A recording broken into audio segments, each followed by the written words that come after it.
Hello, everyone. Welcome to episode 6 of Stump the DPE. My name is Jim Pittman, your host, and today we've got Mark Boguski helping us out. Carl had other engagements to take care of, so thank you, Mark, for being here. Go ahead and say hi to everyone. Hello, everybody. There's someone else connecting. Right there from Hawaii, right? Yeah.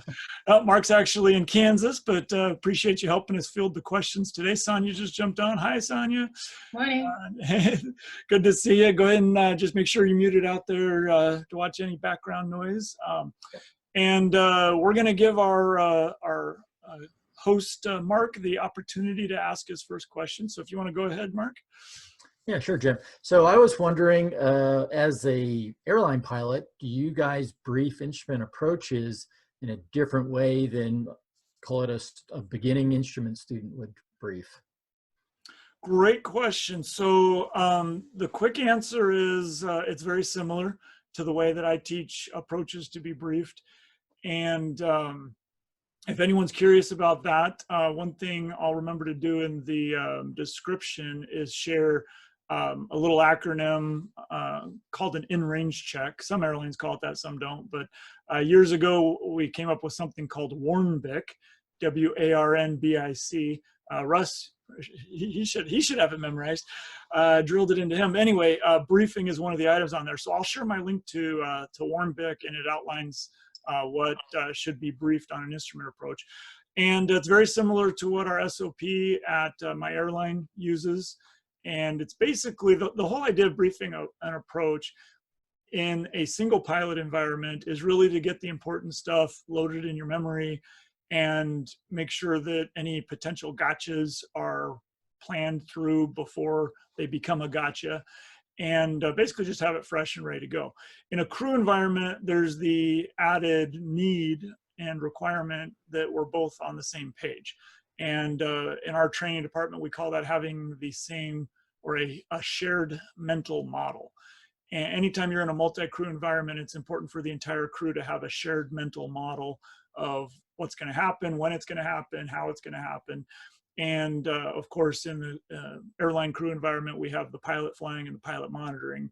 So the way we do it is sometime towards the end of cruise, preferably before the top of descent, the pilot flying will ask the other pilot, hey, you ready for a brief?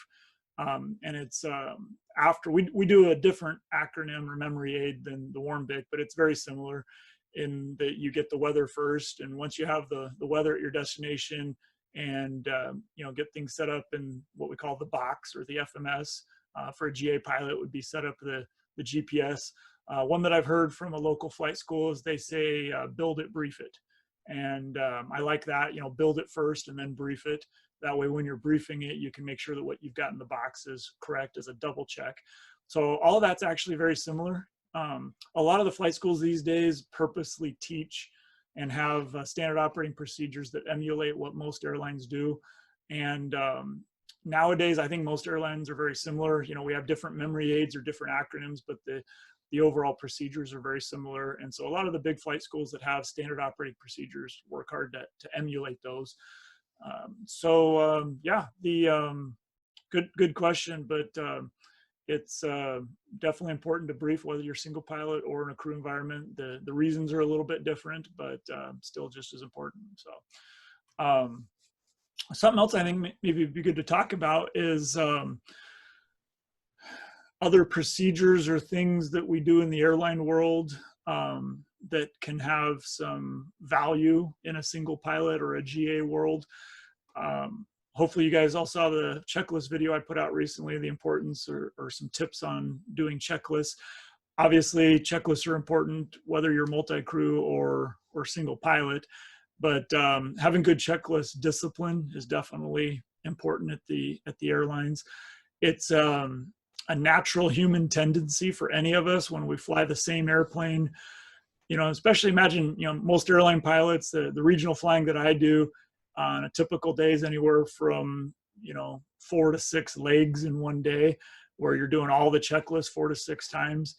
And it definitely doesn't take long before you basically have them memorized, but we still read them.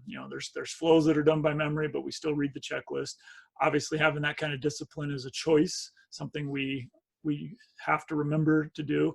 And I've been on enough jump seats, moving around, traveling and whatnot, to see different crews at different airlines, and some are better than others, but most do a really good job at least, pulling out the checklist, looking at it, and, reading it like they're supposed to. So that's one that comes to mind. Briefings is a big one, whether you're briefing yourself or whether you're briefing a fellow crew member. Other standard operating procedures would be things like call-outs. And call-outs are basically verbal things that happen at certain times. And if you just go to Google and type in aviation call-outs, I'm sure you'll find all kinds of good lists. But things like an instrument approach, having a 500 to minimums call-out, a 100 call-out before minimums. And whether the exact words you use aren't that important if you're doing this for yourself. But I do think even for single pilot operations, there's something valuable in hearing yourself say the call out and having the habit. Call outs can be triggers for other things, meaning, maybe at the final approach fix, you have a call out, and that's where you double check that your gear's down if you're in a retractable gear airplane, things like that. So in addition to doing the checklist, call outs and memory aids are great, and we do those in the airline. Let's see, what else?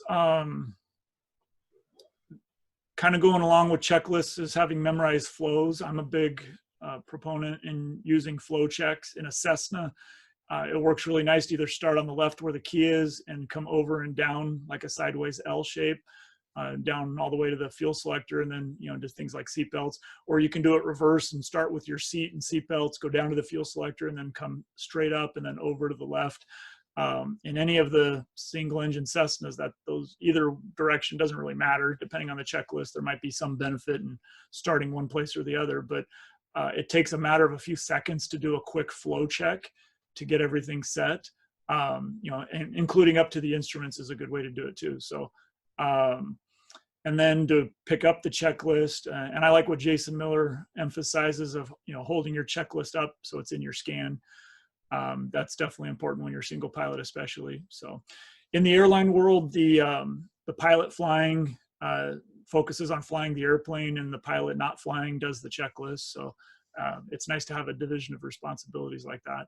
I don't know if I've said it in these sessions, but I've mentioned in a few different places that after years and years of flying single pilot IFR and teaching single pilot IFR, and then I go to the airlines just a few years ago, my midlife experiment, and learning the crew environment and really being in it and learning how to do the dance, which I think is a lot of fun. It's kind of cool to be able to get in the cockpit with someone you've never flown with before, and they know their procedures and you know your procedures, and you do this beautiful dance where everything just clicks and it works.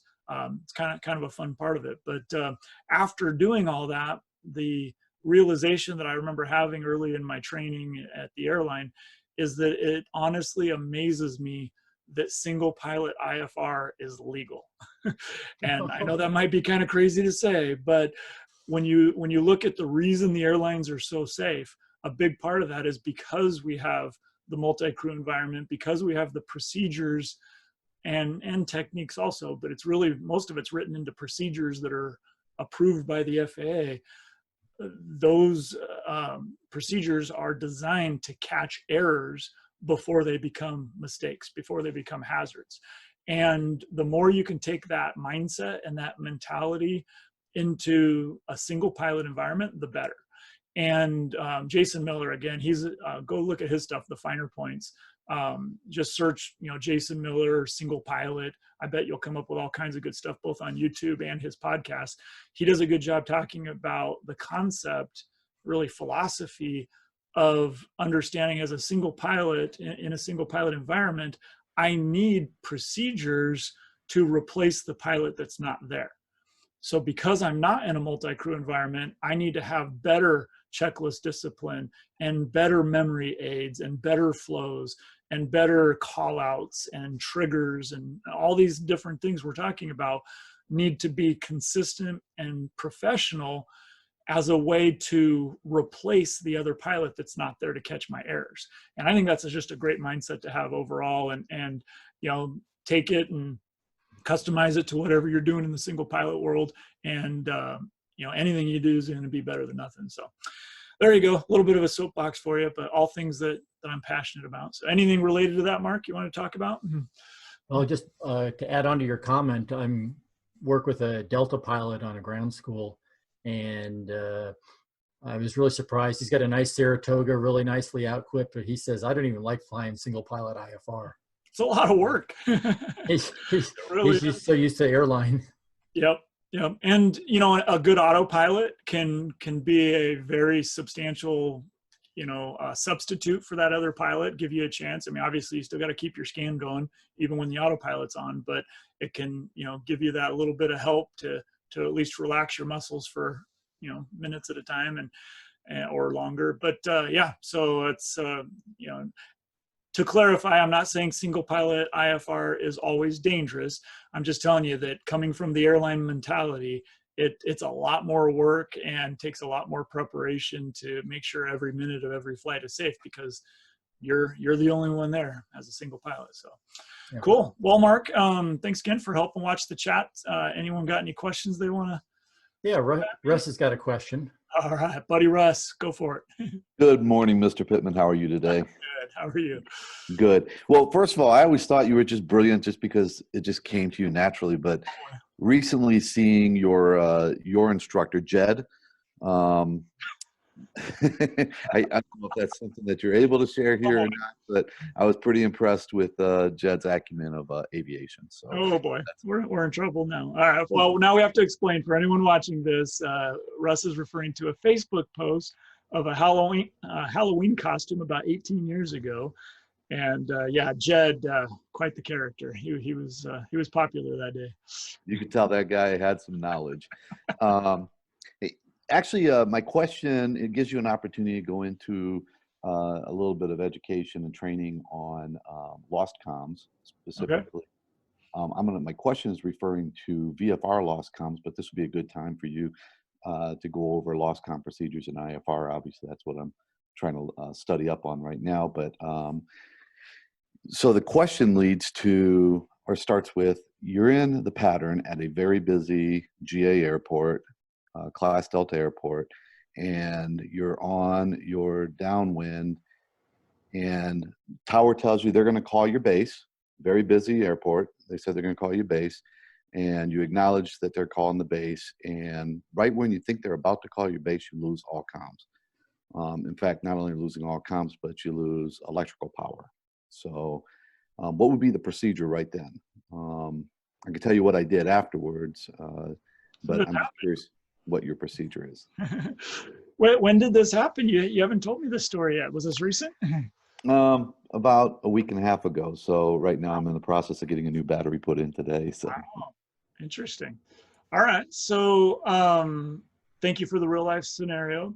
And we should go find a reference on this, but let me give you my off the cuff answer first, and remind everyone that all of these answers are non-official opinions until I show you a reference. So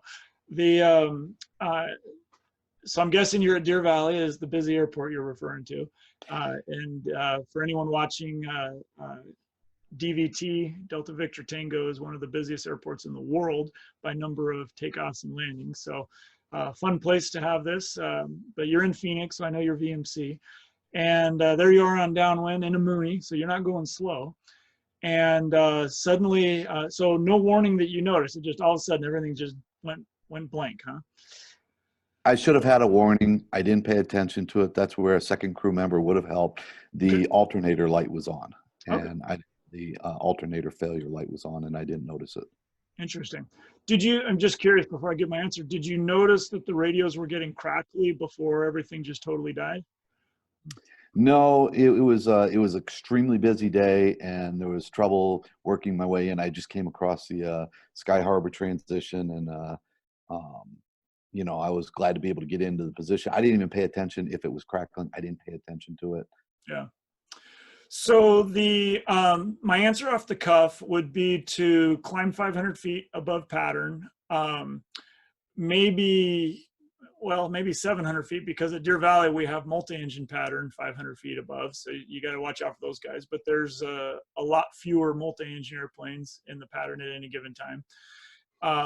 Obviously, keep your eyes open for other traffic, but actually, as I start my climb, I would turn the base and climb over the top of the runway while looking for light gun signals.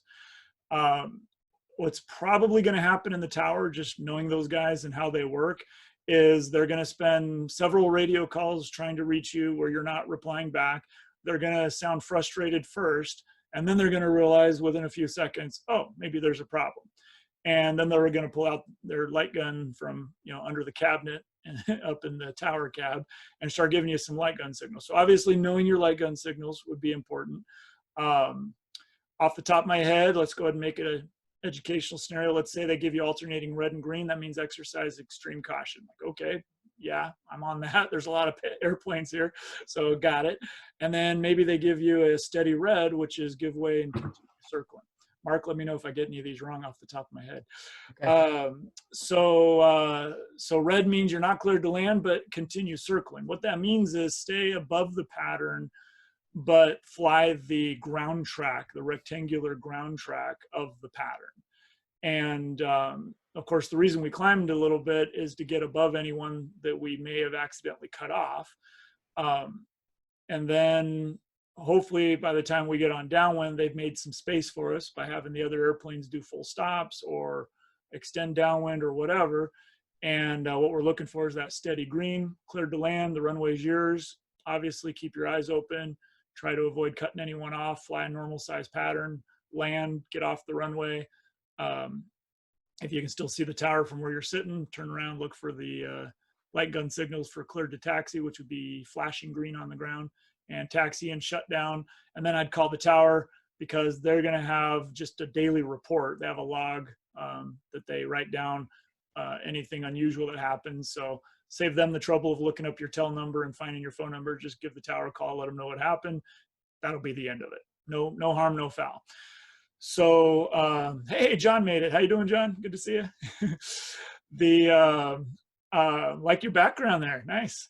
So, a reference. Let's look it up for everyone's benefit here. So while I'm doing that, Russ, go ahead and tell us what you did. Well, I was at that point where I wasn't 100% sure. I know they were divulge anything embarrassing. It's no, that's all right. That's all right. It's all learning on YouTube. Well, I'll take every bit of it as a learning opportunity. So, you know, I immediately started figuring out I've got to do something at this point. I know I'm extremely busy, traffic. I did not climb.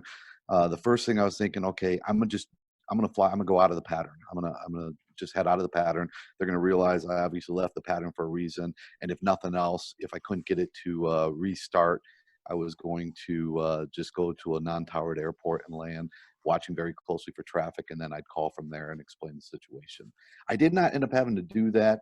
As I would reach down, I recycled the communications, and I noticed at that point in time is when I noticed the alternator light was on. So I pushed a breaker in, recycled the communications and power again, and they all came on. Literally, they came on until right after I landed, and then they broke up again. So it was obvious. Was it the alternator field circuit breaker? You know? It was. Yeah. Yes. So I was able to get it on, and they must have already called me 2 or 3 times telling me to turn base, because once I got on, I heard my number and immediately called in. They said they would try to reach me or whatever, and they said turn base. So everything was uneventful all the way through the landing, and then as I was waiting for ground taxi clearance, it went out again. So that's what I ended up doing. Well, congratulations. You know, any outcome where no one gets hurt is a successful outcome. So I was just coming here to Part 91 to do a quick search. I thought they called it lost communication, but I guess not. Communication failure. Okay, well, that's IFR. That's all they call it there. All right, let's see.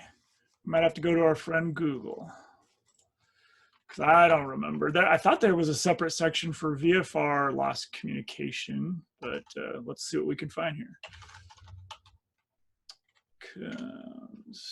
Yeah, let's do this one.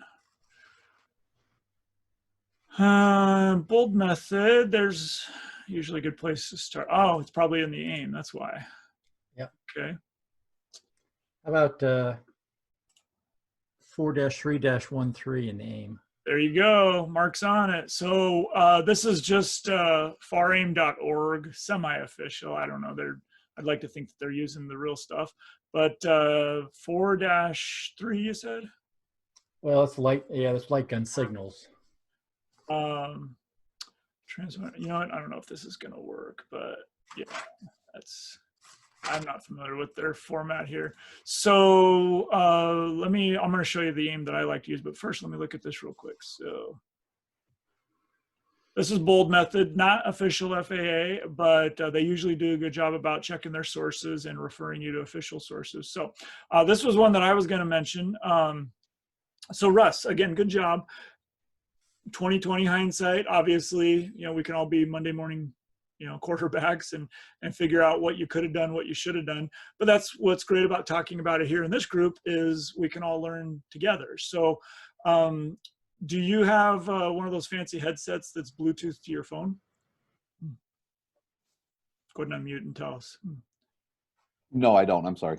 Okay, no worries. So for everyone who does, this is actually a great reason to not only have the Bluetooth connected to your phone, but to have the phone number for the tower readily available. The one time I can think of where we had a similar alternator failure in a 172, the headset that I had was not Bluetooth. Plus, where we are, for whatever reason, just the way the signals are, my T-Mobile doesn't usually work in the air very well, but anyone with Verizon, it works amazingly well. I think Verizon uses a different radio frequency that works better up in the air. So my student, she had a Bluetooth headphone and Verizon, and she was able to call the tower no problem. So they knew we were coming, and it was really a non-event. They went ahead and gave us light gun signals. In that situation, we could hear them, but they could not hear us, which is typical with a transceiver because it takes more power to transmit than it does to receive. So some little things to think about there. If you do have a phone, even if you don't have the fancy Bluetooth headset, you might be able to hold it up under your headset, though that could be challenging when you're the only one flying the airplane.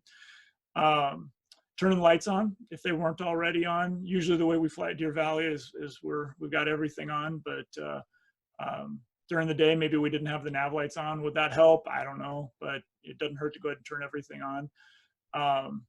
Staying away from clouds. They're talking about watching out. So remember, we'd had this discussion on a different session. We're not worried about the cloud. It's not the cloud that's scary. It's the IFR traffic that could come out of it. So squawk code with a total electrical failure, that's obviously not going to do anything. If nothing else, it's a good habit to throw it in there, but I think yours is digital anyway, so it was probably blank. And there you go, procedures for landing at non-towered airport, which is what you were already thinking about. So good stuff there. I'm going to just do a quick search to see if they had any other aeronautic. No, they're not even referring to the aim there. So the one that I usually use, with a link, I don't think I have it bookmarked. So this is on fa.gov. And again, I just like to always use good, reliable sources. And I know Mark just told me, but let's just try. Let's pretend we didn't know where it was at. So it didn't come up with light gun. How far does this go? Not a lot. That through 4.4. Is that all of section 4? So what do they call? You said it was 4-3-13. And that's the paragraph number, not the page number, right? Correct. Yes. 4. So this is all 4-4. That's my problem. 4-3-13. So if you can get in the right area, now if I type in light gun, now it jumps down to it. There you go. So there's did I get them all right when I was doing my scenario, Mark? Yeah, I believe so. So well, remind me in a second. I'll come back and give my quick tips for memorizing these. But just to finish the lost comm discussion, if we search the word lost, how about failure? No. All right. So I guess this is just where you're going to find the light gun signals. So they talk about with radio. Okay. So what am I thinking about? Where, if any of you can help me out with this, I don't know if it's the Airplane Flying Handbook or somewhere here in the AIM where it talks about climbing above the pattern. I'd like to find you guys a reference on that. I mean, it's the way I was taught 20 some years ago. John, I bet you know that one. So, anyway, if you guys can help me find that, that would be great. Maybe it's not an official recommendation, or maybe they took it out of the books, but I think it just makes sense to get above everyone else, at least by a few hundred feet, and keep your eyes open. Obviously, there's still going to be people climbing out of the pattern, so it's not a guarantee, but at least keeps you away from all the regular traffic. So, all right. Well, anyone chiming in with an answer to that, Mark? John had a comment about just using his cell phone, though. Okay. Go ahead and unmute yourself, John. And Mark, were you taught the same thing about climbing above the pattern with a lost comm scenario? No, I wasn't. Okay. Yeah. If anyone else has any insights on that, I would love to hear them. And it's probably one of those things that's not right or wrong. It's just depends on the situation and you know, thinking about what's the safest thing to do. So John, go ahead with your comment. You unmuted? So a friend of mine who's a Chandler Fire captain has been working on his instrument commercial. I've been taking him up, not instructing him because I'm not an instructor yet. But so his FBO closed about a month ago, and he was a week away from a check ride with one of the guys who used to be at DVT all the time. So my question is, does he find another examiner and another plane and just check right out, or should he wait a month or two until this virus thing passes and then go from there? I don't have an easy answer for that. I told him the same thing. He was supposed to be on this chat today, and he's stuck at home doing something. So gotcha. So let me put a pin in that for a second, just because I've got the screen share up here. Let me give my quick tips. I don't know how good they are, but on memorizing light gun signals, that's one thing that most new pilots struggle with. I was just having you comment because I thought you had a comment about the. Oh yeah, no, I had the. I'm sorry, no, I literally had the same issue coming back from a private cross country before I got licensed, and I had the earbuds in, and I noticed that my alternator just gone halfway through Payson on the way back to Deer Valley. It was gone. And pucker factor came up. I didn't know what to do, and I looked around. I'm like, I got a phone. I've got their tower number. How are they going to hear me? So I put the earbuds in, the wired earbuds in, went to slow flight just to slow down the aircraft and the noise that the engine was making, and was able to call them. And it was crystal clear from middle of Payson all the way to back to Deer Valley. Nice. You just kept them on the phone the whole time? So nice. Are you on with Verizon? Yes. So there you go. A little plug for Verizon. I've been told that that's the reason they work better in office buildings, is that frequency they use travels through things better. So it's more that they own the towers, so their customers get priority. Is that what it is? It's not necessarily the signal, because all the phones typically use the same signal, but it's they own the towers and they rent the bandwidth to the other providers, so they can push out who they want to if they're not a paying customer. Cool. So real quick, and then I'll give my opinion on the check ride scenario. We can go back to that later. I want to make sure we help out Mark. Yeah. Yeah, well, we're kind of on a tangent now. Just something that I know a lot of new pilots, student pilots, struggle memorizing this table. So the way to start is go from the known to the unknown. So traffic signals. I think this is probably the same in most countries, but at least for the US, green means go, red means stop. So that works great until you figure, well, we got to have rules on the ground. We got to have rules in flight. We have different things we're cleared to do on the ground. We have different things we're cleared to do or not do. in flight, and it gets complicated real quick. So hats off to the FAA or whoever came up with this once upon a time. I think they did pretty well. So start with the easy ones like stop and go. And you can see a steady red on the ground means stop, just like it does when you're in the car. So think of your airplane being like a car when you're on the ground. The other thing that helps me, or helped me when I first memorized these, is think, okay, when I'm in an airplane on the ground getting ready to go fly, what's the main objective? The main objective is to fly, not to taxi, but to fly, meaning the normal thing or the main thing I want to do is go fly. That's how I remember that steady green means cleared to take off. And the reason I say it that way is it's easy to get confused. What's the flashing green? What's the steady green? One's cleared to taxi, one's cleared for takeoff. So just remember the main goal here is to go fly. Therefore, the steady green means I'm cleared for takeoff when I'm on the ground, okay? And then you can move to, well, what do the flashing ones mean? Because there's something we don't have in the automobile world. When we're driving a car, we don't have a flashing green or a flashing red. So here's where you can say, well, that's where we've got the cleared to taxi on the ground is a flashing green, or one that I think of. So where's let's see, flashing red. I think of as get off my runway. So on here they say taxi clear of the runway in use. So I think of that as more of a scenario like I just landed, and then I glance over at the tower and I see a flashing red. They're like, get the heck off my runway. You know, it's flashing because it's time sensitive. Like just, you know, or they just want to get your attention. Like get off my runway.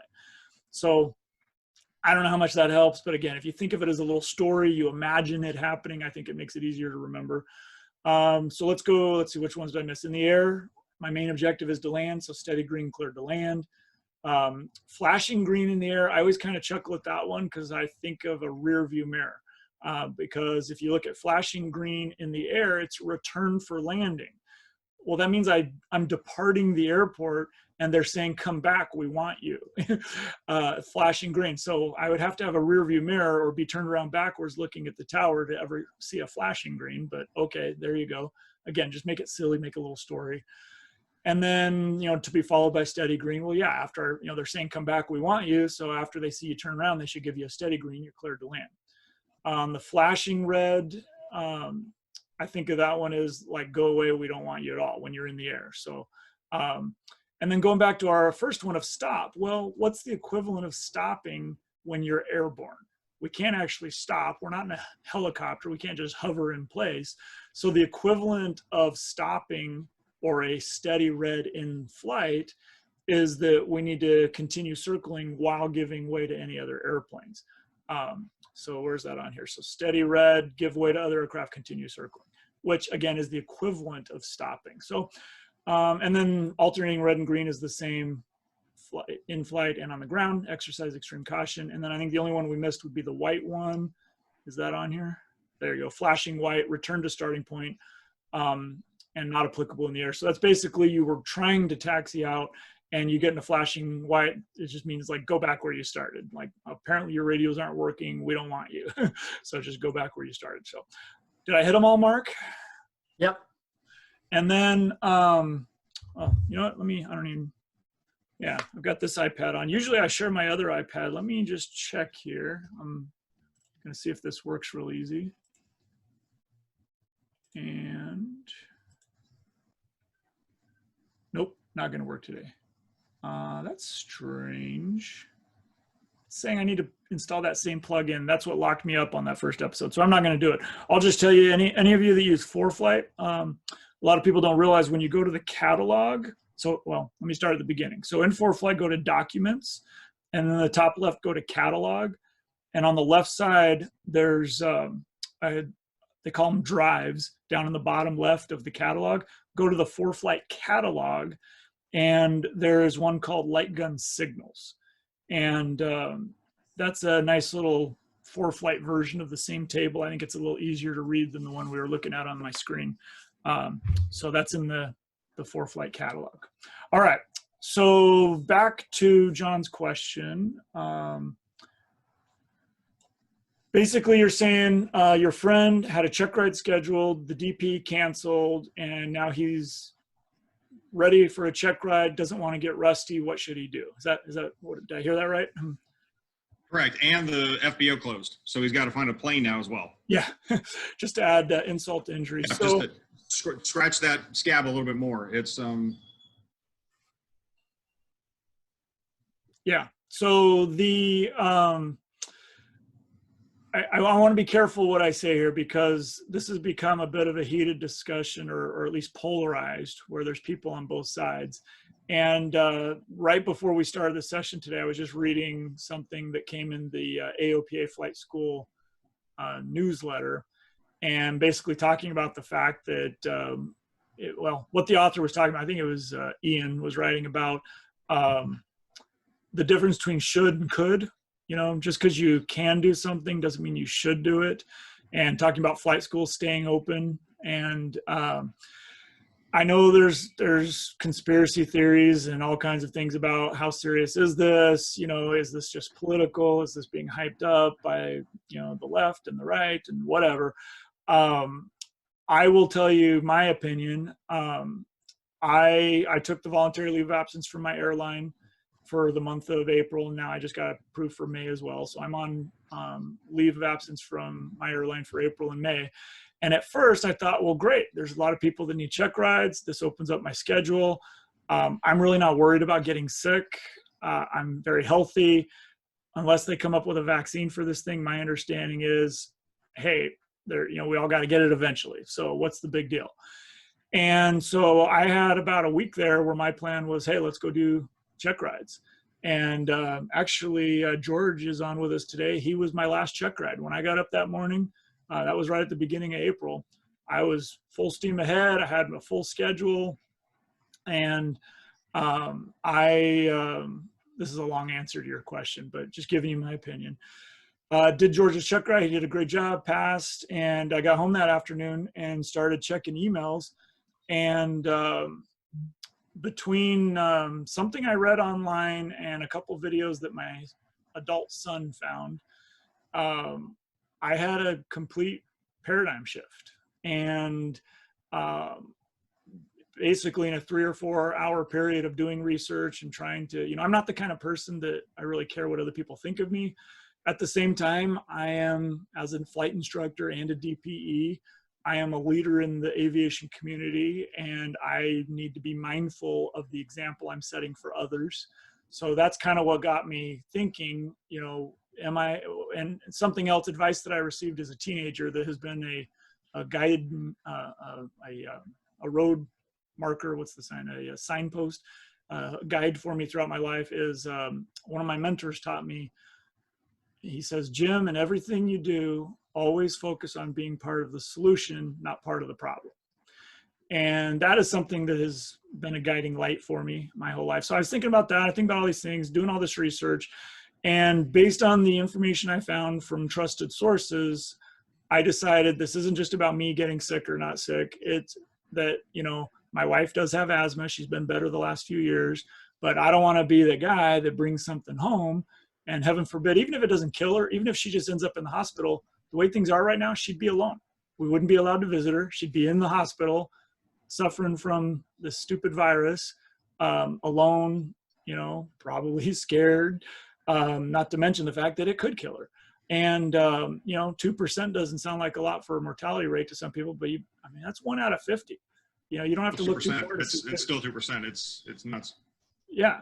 So anyway, I'm giving you way more than you asked for, but I made the decision to self-isolate, even though technically flight training and check rides are under the umbrella of essential services, whatever they're calling it, under transportation.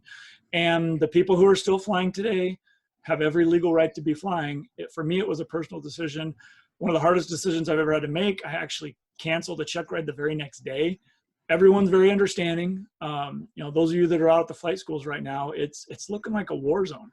It's kind of getting crazy out there with some of the procedures that they're having to put in place. And I don't know, I hope we all get through this thing quickly. But so to your friend, I really don't have any good advice.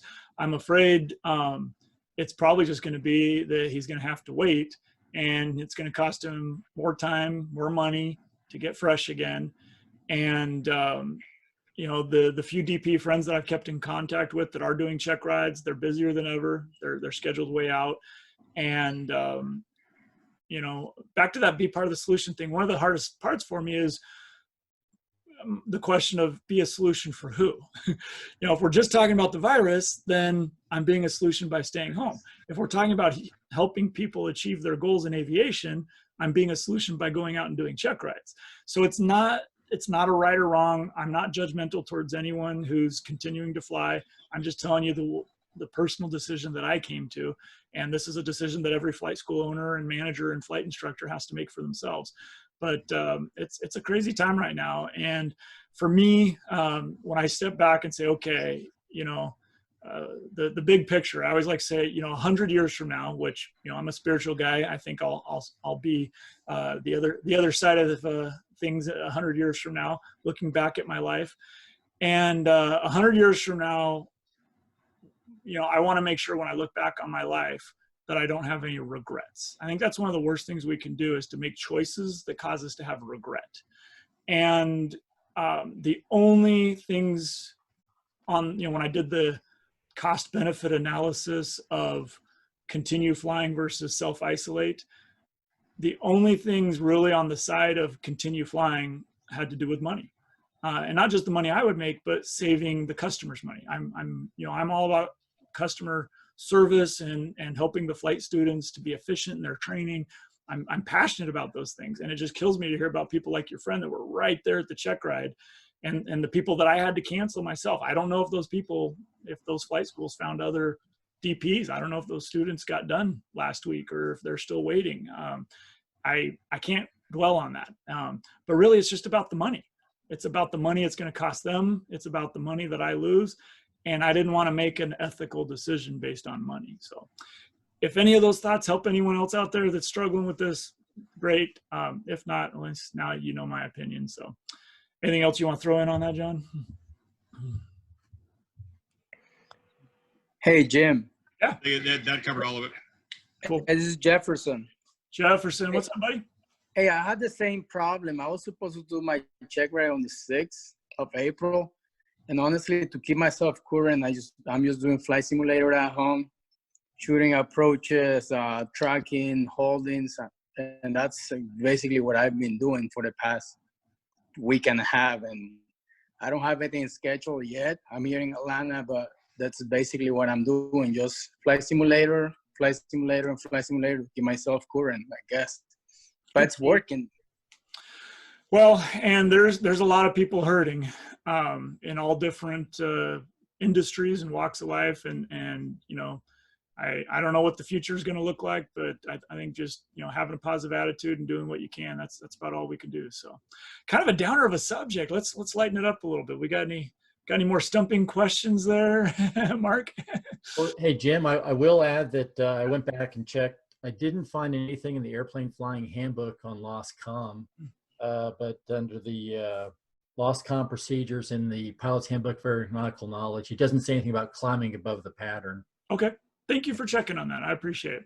So let's just leave that as Jim Pittman's opinion. It's something I was taught years and years ago, you know, case by case basis. If as the pilot in command, if you feel like that's going to help the situation, there's certainly nothing wrong with it. Just be aware, like at our airport here, we've got a 1,000-foot AGL single engine pattern, and then a 1,500-foot AGL multi-engine turboprop pattern. So just be aware of anyone else you might be getting in the way of, and maybe the right thing or the best thing is to go in between. So, all right, cool. Anyone else coming in with a question? Sonia's got to have something. She's always trying to stump the DP. I'm unmuting myself. I have a very random question, completely unrelated, just on the subject of changing the mood and so. I appreciate it. Do you think that there's any difference in how people learn how to fly, whether they're left-handed or right-handed, or does it make any difference? Great question. So I'm not ambidextrous, but I am a bit of an oddball. For whatever reason, the way my brain's wired, I am just like every other right-handed person, except that I write with my left hand. So how's that for being an odd duck? I think when I was born, the doctor said to my parents that I was special, something like that. All right, so, and I can't switch. I tried actually when I was a young adult, like 19, 20 years old, I practiced writing with my right hand, trying to switch, and I just couldn't do it. I'm as left-handed as you could be when it comes to writing, but I throw, hit, swing, golf, everything else like a right-handed person. So that being said, I've never really paid attention to that with my own flight training clients that I've flown with over the years. I don't think it would matter because the skills of, you know, what the left hand is doing and what the right hand is doing are different than anything else that people do before they start flying. You know, it's not like writing, it's not like throwing, you know, they're just different skills. So where this conversation does happen, and what we can talk about for a couple minutes, is going from the left seat to the right seat. And I think that it's important for pilots to understand that it really is a left brain, right brain change. You know, we know that our left hand's controlled by the right side of our brain, and you know, our right hand's controlled by the left side of our brain. And so the typical pilot starts their flight training in the left seat, and their left hand learns how to fly the yoke, and their right hand learns how to do the radios and the mixture and prop and, you know, throttle and all that kind of stuff. And then we switch them over to the right seat at some point, usually because they want to become a flight instructor, and they feel like they're just all thumbs. That's a normal, difficult transition. For most people, it takes a few hours, maybe several hours to really get comfortable. There's also things happening with visual differences. Real quick, the way I like to combat that is right from day one, I teach people to use a little suction cup on the windshield for their pitch reference. I'm not a fan of using the slope of the dashboard or the slope of the cowling, because if someone learns to use their pitch references, particularly talking about takeoffs and landing, if they're using the slope of the cowling and then they try to do that in the right seat, it's a whole different picture. But if you learn by using a spot on the windshield, so I use that little suction cup, you can do the same thing with a corner of a sticky note, and you learn where to look, then it doesn't matter whether you're left seat, right seat, or you switch airplanes. You know, like in most flight schools, you'll go from a single engine to something like a Piper Seminole. When you get into multi-engine, you don't even see the nose, you know, depending on where you put your seat. So if you're used to looking at the cowling, you're just all messed up again when you switch airplanes like that. But if you use that spot on the windshield that's right in front of the pilot flying and right on the horizon, you've got a spot there on the windshield, then that helps a lot when you switch seats. Okay, so the left hand, right hand thing is a related but different discussion, because this has to do with the side of the brain that you're using. So again, it's reversed, you know, left hand, right brain is what learned how to fly the yoke. Now you get over in the right seat and you got to fly with your right hand. You literally have to train the other side of your brain how to control the yoke. And now you've got your left hand trying to do the radios and the engine controls and everything else. And it's tough. We're not even talking about writing on a kneeboard, which hand you use to write with. But I like to share that, and I think it's important for people to understand just to have some patience with yourself when you do switch seats. Know that you are literally putting grooves in the gray matter in your head. It takes time. So be patient, know that you will learn it. And I think just having a good attitude and understanding it's going to take some time helps. And then, you know, the visual illusions, combating those, like I talked about, helps. And then, the other point I was going to make is about someone who is in a professional program that knows they want to be a flight instructor. A great recommendation is to do your commercial training from the right seat. Depending on the airplane, as long as the pilot flying can reach everything without assistance, there's no problem with the pilot flying being in the right seat. And I've done commercial single engine check rides where, as the DP, I'm in the left seat, not flying, but the commercial applicant's in the right seat, because as soon as they pass that check ride, they're going right into their CFI training. So that's a way to improve efficiency. so that the CFI training goes better, goes faster. So just a suggestion. Anyway, not exactly the answer to the question you asked, but I think some good things to think about. So, Hey, Jim, just to add to that, when I first did my very first stall from the right seat with some CFI friends and all that who were saying, oh, we know you're starting your CFI training. We'll give you, a chance to fly right seat and all that. And it was a rather embarrassing stall as we're pointed straight down to the ground and the throttles shoved full forward and the hand-eye coordination. So let me guess, your right hand was used to going forward for power, and now it's on the yoke, pushing the nose way too far down. Exactly, all the way to the firewall. Yeah. So it takes some getting used to. I remember having that struggle. I was young, and I do think age helps. We know it's been proven scientifically that the younger someone is, the easier it is to learn new things. So I was 21 when I became a flight instructor, so I was still pretty young. And I remember somewhere in the middle of my CFI training, maybe close to my check ride, I took some friends flying up to Sedona, and my parents had a timeshare up there, so we'd fly up to Sedona and walk down to the little resort there and spend the day, and then go back up and fly home. And so there's a few hours in between arriving and departing. And it wasn't until we got back to Deer Valley that I realized that I had flown up in the left seat and flown back in the right seat, because in between we had put the headsets and everything away. And I said something as we were cleaning up the airplane back at our home airport, and my friends were like, yeah, we thought that was kind of weird. Like, why'd you switch places, But they didn't say anything. They just thought I knew what I was doing, And I just remember being so excited, like, I have arrived. Like, I've been struggling this whole time getting used to the right seat. And now I just did it without even realizing it. So that's how I knew I had finally, it clicked. And that's how it is. So I'm telling that story because I think it's kind of funny, but also for any of you watching this, if you're struggling getting used to the right seat, just stay positive, get someone who can help you with those visual references I was talking about, and know that it will eventually click.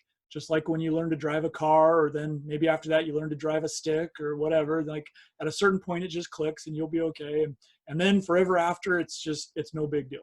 You just, and then the same thing happens when you go to different airplanes. Whether I'm flying the CRJ or whether I'm flying a 172, it's not like I have to get in the plane and be like, okay, think CRJ. It's like, no, it's like, I don't anymore, but I used to have a 5-speed manual Honda Accord, and my wife had the minivan, and I get in the one with the clutch and drive it, and I get in the minivan that doesn't have a clutch and I drive it. It's like you don't have to think about it. It's just how to do both, and that's how it is with left seat, right seat, with different airplanes, and it's kind of fun to when you get to that point that you do it all enough that it's no big deal. So cool. Yep. Any other questions or comments coming in? I haven't had any more questions come in. Well, we're just about at quitting time. Not that we set any restrictions on this, but we've been working out well, keeping it to about an hour. So, and did we make it through all of the questions you had emailed me before, Mark?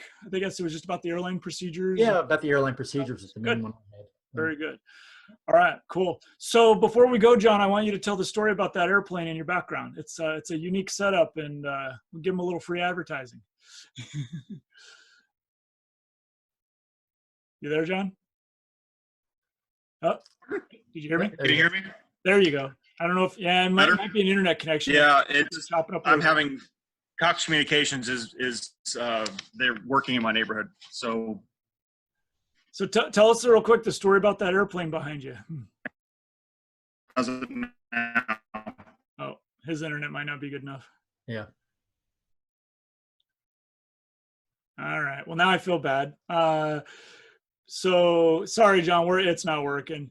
So anyway, it's like a skywriting airplane. It's got a special apparatus on the bottom of it, and people can pay to have messages written in the sky. And it's kind of a unique airplane. Yeah, sorry, John, if you can hear us, you're totally frozen. I thought he was just ignoring me. So anyway, that's okay. Yeah. We'll get the story another time. But hey, thank you, everyone. Better? Oh, try again. Better? No, it's not going to work. Yeah, it's cutting in and out. Sorry. Any final questions or comments from anyone else? Hey, Jim, I think John wrote something in there about Lazy Eights, teaching Lazy Eights, and I thought he had a question that was left over from session 5. So Okay. I'm not sure what the question was, but I remember seeing he wrote something on session 5 too on Lazy Eights. Crazy Eights? Yeah, Crazy Eights. Very good. Well, not sure what the specific question is, so I will go ahead and just share. I did recently see, I don't know how old the video is, but my friend Jason Miller, Finer Point. He said, go ahead. In the typing, he just typed, "I'm trying to finish CFI initial and struggling teaching them." Struggling teaching them. Okay. So and that's still a loaded question, but I will refer you to Jason Miller. Did a couple videos. Just search for the Finer Points Lazy Eights or the Finer Points Chandelles. There was 2 videos he did about the same time, where he talked about the commercial maneuvers, and he gives some great tips. And I like his technique. It's the same way that I like to do it. From my own experience, it's been a while since I had a commercial applicant myself, but remembering back to when I was doing it regularly, I remember that when it came to the commercial maneuvers, some of my general advice is help your applicants get motivated. And that can be as simple as just give them a reason why we're learning these maneuvers. And I'm not talking about, oh, if you're in a box canyon, you might need to do a chandelle to save your life. Like, no, okay, that's ridiculous. Now we have a risk management problem with that scenario. I'm talking about just the fact that certain maneuvers that we have in the ACS are for the purpose of coming up with a very set way of flying the airplane, okay? Therefore, we can both practice and then demonstrate that we can make the airplane do what we want it to do. It's that simple. So there's the motivation is, hey, we've got this fun maneuver called a Lazy Eight. The reason we're going to get good at it is so that you can show me and the examiner that you can make this airplane do what you want it to do. And from there, you can get into all kinds of things about turning tendencies and adverse yaw and changes in control pressures and the lift formula. I mean, there's so much that a commercial applicant should understand about the aerodynamics. But the other big thing that came to mind is that I always tried to do as an instructor is making sure that they had an accurate mental model of the maneuver on the ground. Back then we didn't have YouTube, so there's a big benefit right there. A lot of these online ground schools have some great graphics. I'm not ashamed to admit that when I was a commercial student learning to do Lazy Eight, I did not understand that the ground track was an S. Okay. Now, before you laugh at me, keep in mind, we didn't have GPS back then. Okay. We didn't have ForeFlight. You couldn't look at the map and see your breadcrumbs. Everything we had was just looking out the window. And when I was taught to do a Lazy Eight, my instructor at first did not do a good job helping me understand that the ground track of a Lazy Eight looks like an S on the ground. It's just, I knew I could rattle off that it was 280-degree turns, but I never thought about what that really meant. So I think using a model airplane, sitting in a chair that spins around and actually showing them on the ground the way the maneuver happens, so they have an accurate mental model, that's a big tip. And then from there, it's doing what Jason talks about in that video of understanding the control pressures, understanding what's going to happen with the turning tendencies as you speed up and slow down and change pitch and all those kinds of aerodynamics, and planning ahead, not reacting.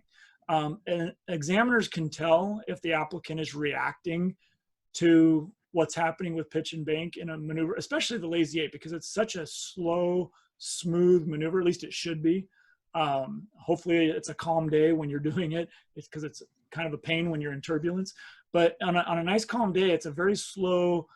I always told my students, pretend you can hear violin music as you're doing the Lazy Eight. You can just hear this classical violin music, nice and slow, like a slow waltz kind of dance. That's the attitude that a Lazy Eight should have. That's why it's called lazy.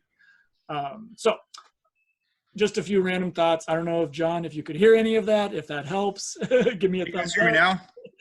That might be a little bit better. Better? Yeah. What'd you do? Switch to your hotspot? Yeah, I went to the phone. I've got 20 gigs stored up. So I was like, okay, I'll just go through that. Well, now that I set it up and talked it up so much, tell us the quick story of that airplane behind you. So it's an advertising sky sign plane that I fell into this job with an airline captain who owns it. It's based out of Falcon. There's one of 13, I think, in the world that do it. I'm lucky to cruise at 70 knots if I get a 20-knot tailwind. I mean, A little bit of parasite drag? a ton. Oh my goodness. It's a ton of fun. I've gotten very, very good at slow flight. That's been the best part, is that my slow flight skills have been polished beyond where I ever thought I would ever be with them. But it is a lot of fun flying it. It is an older plane. It rattles a lot. It makes a lot of noise. It smells bad. The interior is torn up, but it's a lot of fun. If you see it flying at night, we haven't had any clients this year yet.